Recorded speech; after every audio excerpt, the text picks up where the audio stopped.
देशाला हादरवून टाकणाऱ्या श्रद्धा वालकर हत्याकांडाला 4 वर्षे उलटूनही न्यायाची प्रतीक्षा अद्यापही कायम आहे.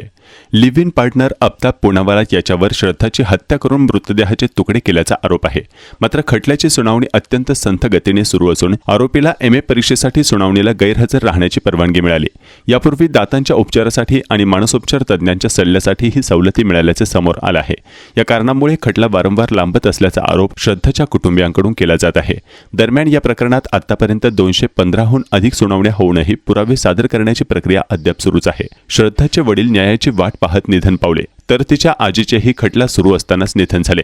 पुरावा म्हणून जतन केलेले अवशेष अद्याप कुटुंबाच्या ताब्यात न दिल्यानं श्रद्धावर अंत्यसंस्कारही होऊ शकले नाहीत. श्रद्धाची आत्या राजल नाईक यांनी आरोपीला वारंवार दिल्या जाणाऱ्या सवलतींवर प्रश्नचिन्ह उपस्थित करत खटल्याची सुनावणी जलद गतीने पूर्ण करून श्रद्धाला न्याय मिळावा आणि आरोपीला कठोर शिक्षा व्हावी अशी मागणी केली आहे.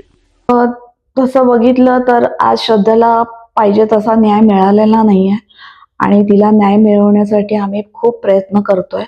ज्याप्रमाणे आम्हाला 5 वर्षापूर्वी माननीय मुख्यमंत्री देवेंद्र फडणवीस सरांनी आम्हाला सांगितलेलं की आपण तात्काळमध्ये आपण ही केस नेऊया आणि लवकरात लवकर निकाल आणि त्याला फाशीची शिक्षा देण्याचा प्रयत्न करूया.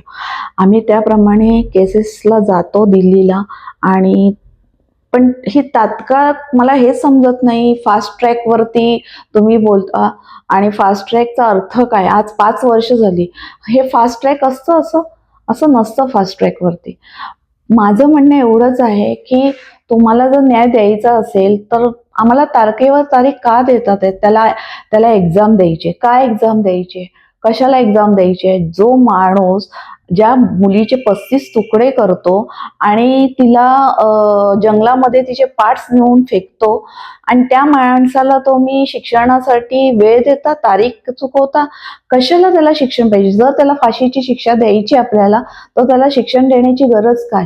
आज मला हेच कळत नाहीये. मला ह्याचं उत्तरच मिळत नाहीये की तुम्ही त्याला शिकवण्यासाठी वेळ देतात आहेत आणि आपल्याला आपण इथे न्यायासाठी फिरतोय की त्याला फाशी द्यावी. म्हणजे त्याला नक्की फाशी मिळणार आहे का आतून काहीतरी चाललेलं आहे, कुठे सेटिंग चालू आहे का? तसं पण सांगा.